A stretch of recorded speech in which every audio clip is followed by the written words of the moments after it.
আমি একটা কথা বলি, এহসানুল হক মিলন না, মানে ওনাকে দেখলে আমার খুব উগ্র মনে হয়। ওনার আচার ব্যবহার এরকম যে উনি একাই সুপিরিয়র আর বাংলাদেশের সবাই হচ্ছে গিয়ে চিটার বাটপার। মানে উনি একাই হচ্ছে পিওর সোল, বাকি সব হচ্ছে চিটার বাটপার দিয়ে ভরা। বাট ওনার যেসব আচরণ সেগুলো আসলে খুবই উগ্রবাদী আচরণ। ওনার নিজের ল্যাঙ্গুয়েজ ঠিক করা উচিত আমি মনে করি, এবং ওনার নিজের যে কথাবার্তা আচার ব্যবহার এগুলো আসলে আমি মনে করি যে ওনার আগে নিজেকে ডেভেলপ করা উচিত। যখন এহসানুল হক মিলন সাহেব এই কথাটা বললেন, প্রাইভেট বিশ্ববিদ্যালয়কে অনেক বেশি ফ্রিডম দেওয়া হলে জঙ্গি প্রডিউস করা হবে, আসলে শিক্ষাটা আমাদের শিক্ষার্থীদেরকে নিয়ে প্রশ্ন আসে না, শিক্ষাটা আসে হচ্ছে গিয়ে এহসানুল হক মিলনের নিজের শিক্ষা নিয়ে। যে আপনার কি শিক্ষা যে আপনি এরকম টাইপের ওয়ার্ডস এবং এরকম টাইপের ল্যাঙ্গুয়েজ প্রাইভেট ইউনিভার্সিটির স্টুডেন্টদের ক্ষেত্রে ব্যবহার করেন।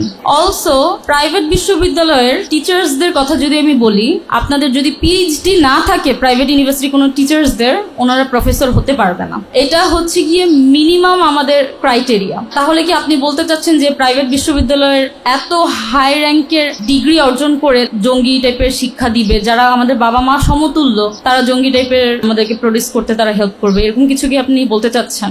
এটা একটা কথা। এরপরে আমি যে বিষয়টা নিয়ে কথা বলবো, আজকের টপিকটা আমি খুবই ইন্টারেস্টিং প্রাইভেট বিশ্ববিদ্যালয় নিয়ে। শুরুতেই বলতে চাই, দেখেন প্রাইভেট বিশ্ববিদ্যালয়ের যে ভূমিকা তা আমাদের আসলে আর নতুন করে বলার এখানে কোনো কিছু নাই। এটা তো আসলে 20 বছর আগের কাহিনী না যে আমরা ভুলে গেছি বা হচ্ছে গিয়ে ইতিহাস ভুলে যাবো, এরকম কিছু। প্রাইভেট বিশ্ববিদ্যালয়ে যখন কথা আসে, আমি সর্বপ্রথম এখানে কিছু মানে সরকারের পক্ষ থেকে আমাদের যে মন্ত্রী সাহেব একটা বক্তব্য রেখেছেন এই 2 দিন আগেই। উনি বক্তব্যতে বলেছেন প্রাইভেট বিশ্ববিদ্যালয়ের স্টুডেন্টদেরকে যদি বেশি ফ্রিডম দেওয়া হয় তখন তারা গিয়ে মানে জঙ্গি প্রডিউস করবে, এরকম কিছু একটা। প্রথম কথা হচ্ছে গিয়ে 18 তারিখে যদি প্রাইভেট বিশ্ববিদ্যালয়ের স্টুডেন্টরা না নামতো, আজকে আপনারা কোথায় থাকতেন এটা আপনারা আসলে নিজে একবার ভেবে দেখুন। দেখুন, বেসরকারি বিশ্ববিদ্যালয় নিয়ে যখন কথা বলবেন, আমার কোনো গ্রাজেস নাই হচ্ছে গিয়ে পাবলিক বিশ্ববিদ্যালয় নিয়ে, আমার কোনো রাগ ক্ষোভ নেই। কিন্তু যখন আমি দেখব যে এমপ্লয়মেন্টের লিস্টটা যখন আমি দেখব, 44% হচ্ছে গিয়ে এমপ্লয়মেন্ট রেট হচ্ছে গিয়ে প্রাইভেট বিশ্ববিদ্যালয়ের, এবং 32% হচ্ছে গিয়ে পাবলিক বিশ্ববিদ্যালয়ের। এখন কথা হচ্ছে গিয়ে আপনি দেখবেন যে নর্থ সাউথের কথা যদি আমি বলি, তাহলে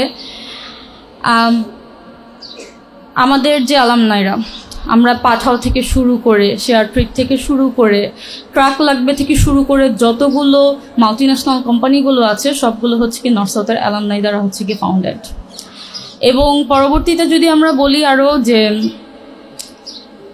মানে আমার যখন এহসানুল হক মিলন সাহেব এই কথাটা বললেন যে প্রাইভেট বিশ্ববিদ্যালয়কে অনেক বেশি ফ্রিডম দেওয়া হলে জঙ্গি প্রডিউস করা হবে, আসলে শিক্ষাটা আমাদের শিক্ষার্থীদেরকে নিয়ে প্রশ্ন আসে না, শিক্ষাটা আসে হচ্ছে গিয়ে এহসানুল হক মিলনের নিজের শিক্ষা নিয়ে। যে আপনার কি শিক্ষা যে আপনি এরকম টাইপের ওয়ার্ডস এবং এরকম টাইপের ল্যাঙ্গুয়েজ প্রাইভেট ইউনিভার্সিটির স্টুডেন্টদের ক্ষেত্রে ব্যবহার করেন। অলসো প্রাইভেট বিশ্ববিদ্যালয়ের টিচার্সদের কথা যদি আমি বলি, আপনাদের যদি পিএইচডি না থাকে প্রাইভেট ইউনিভার্সিটি কোনো টিচার্সদের, ওনারা প্রফেসর হতে পারবে না। এটা হচ্ছে গিয়ে মিনিমাম আমাদের ক্রাইটেরিয়া।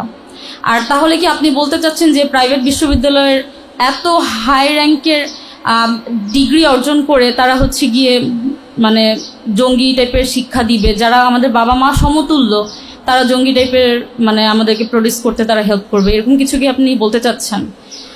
মানে আমি একটা কথা বলি, এহসানুল হক মিলন না, মানে ওনাকে দেখলে আমার খুব উগ্র মনে হয়। ওনার আচার ব্যবহার এরকম যে উনি একাই সুপিরিয়র আর বাংলাদেশের সবাই হচ্ছে গিয়ে চিটার বাটপার। মানে উনি একাই হচ্ছে পিওর সোল, বাকি সব হচ্ছে চিটার বাটপার দিয়ে ভরা।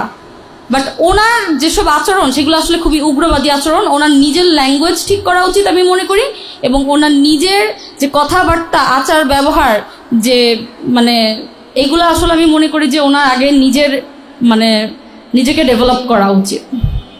এটা একটা কথা। এরপরে আমি যে বিষয়টা নিয়ে কথা বলবো, দেখেন আমি মানি যে হলি আর্টিজান যে ঘটনাটা, টেরোরিস্ট একজন টেরোরিস্টের কোনো বাবা মা নাই, কোনো সোসাইটি নাই, কোনো ইনস্টিটিউশন নাই। সো একটা একটা সাধারণ, মানে আমি সাধারণ বলবো না, মানে একটা ইন্ডিভিজুয়াল ঘটনা দিয়ে আপনি তো পুরো ইনস্টিটিউশনকে জাজ করতে পারেন না। প্রাইভেট বিশ্ববিদ্যালয়ের কথা যদি আসি, দেখেন আমাদের পলিটিক্স করার কোনো আমাদের পলিটিক্স করার কোনো স্ট্রাকচার নাই, আমাদের তো ডাকসু নাই, আমাদের কোনো ছাত্র সংগঠন নাই, বাট স্টিল আমরা আপনারা দেখেছেন যে প্রাইভেট বিশ্ববিদ্যালয় কিভাবে রাজপথে ছিল এবং 24-এর যে গণ অভ্যুত্থান সেটা সফল করেছে। একটা কথা বলতে চাই, আমরা কিছুদিন আগে জাস্ট দেখলাম যে সালাউদ্দিন আহমেদ সংসদে দাঁড়িয়ে বলেছেন যে আমাদের তো কোনো ওয়ে ছিল না আপোষ করা ছাড়া, যদি আমরা আপোষ না করতাম তাহলে আমাদের ভোটটা বানচাল হওয়ার একটা সম্ভাবনা ছিল। তার মানে সালাউদ্দিন আহমেদ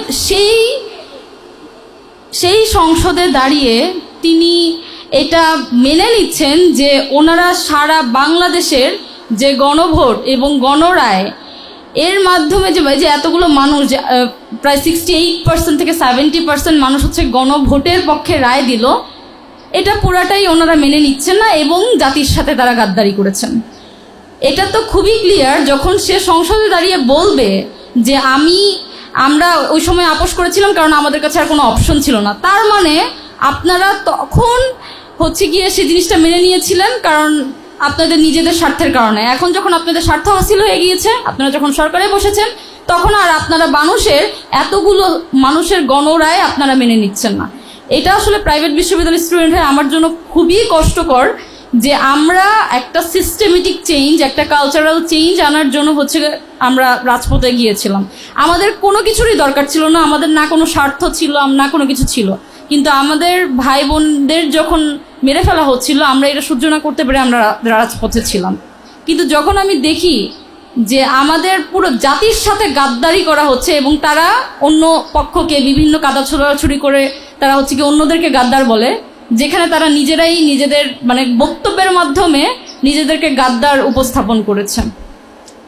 আমি মনে করি যে এই সময়ে এসে দেখেন আমাদের এই যে যখন জুলাই অভ্যুত্থানটা হলো, তারপরে আসলে এক একজন কোটিপতি হওয়াতে ব্যস্ত হয়ে গিয়েছিল, এখানে সেখানে দৌড়াদৌড়ি করতে করতে একদম পাগল হয়ে গেছে। বাট ডিসেম্বরে এসে তাদের মাথায় আসছে আচ্ছা ঠিক আছে, আমাদের এখন হচ্ছে গিয়ে জুলাই সনদ বা হচ্ছে গিয়ে যে আমাদের সংস্কার এগুলোর দিকে হাঁটতে হবে। কিন্তু যেই মানে জুলাইয়ের পরপর যদি এই জিনিসটা নিয়ে ভাবা যেত তাহলে আসলে তখন ওই সময়টাতে কারোর মানে রাষ্ট্রপক্ষ থেকে হোক বা অন্য কোথাও থেকে আসলে না করার কোনো সুযোগ ছিল না। আমরা মেনে নিচ্ছি ঠিক আছে তাদের ভুল হয়েছে সবকিছু, বাট এখন আসলে at the end of the day আমি মনে করি আমার এটা পার্সোনাল, এখানে অনেক ভাইয়ারা আছেন, আপুরা আছেন, ওনাদের হয়তো বা পার্সপেক্টিভ ডিফারেন্ট হতে পারে, বাট আমার পার্সপেক্টিভ থেকে আসলে এনসিপি যথেষ্ট কাজ করে যাচ্ছে জুলাই সনদ বাস্তবায়ন এবং হচ্ছে গণভোটের জন্য। আমি মনে করি পার্সোনালি আমরা আমাদের দিক থেকে যতটুকু সম্ভব তাদেরকে এই জিনিসটাতে মানে সহায়তা করা, আমাদের নিজস্ব যদি কোনো ধরনের স্টেপ নেওয়া প্রয়োজন হয় বা স্ট্যান্ড নেওয়া প্রয়োজন হয়, আমরা হচ্ছে কি ব্যক্তিগতভাবে সেইভাবে যদি হেল্প করা সম্ভব হয় আমরা ডেফিনেটলি করব। আর আমি সত্যি বলতে যে আমি নিজে হচ্ছে গিয়ে যখন গণভোটের পক্ষে যখন রায় দিয়ে আসি, বাট সেটা যখন বাস্তবায়ন আমি হতে দেখি না আমার চোখের সামনে, সেটা আসলে খুবই কষ্টদায়ক একটা ব্যাপার। বাট এখন পর্যন্ত আমি দেখছি যে এনসিপি এটা নিয়ে ফাইট করে যাচ্ছে। আই হোপ তারা আমাদের জন্য হলেও, এবং আমরা সবাই যতটুকু হেল্প করা দরকার বা সহায়তা করা দরকার আমরা আমাদের দিক থেকে করব। ধন্যবাদ সবাইকে, আমার বক্তব্য এখানে শেষ করছি।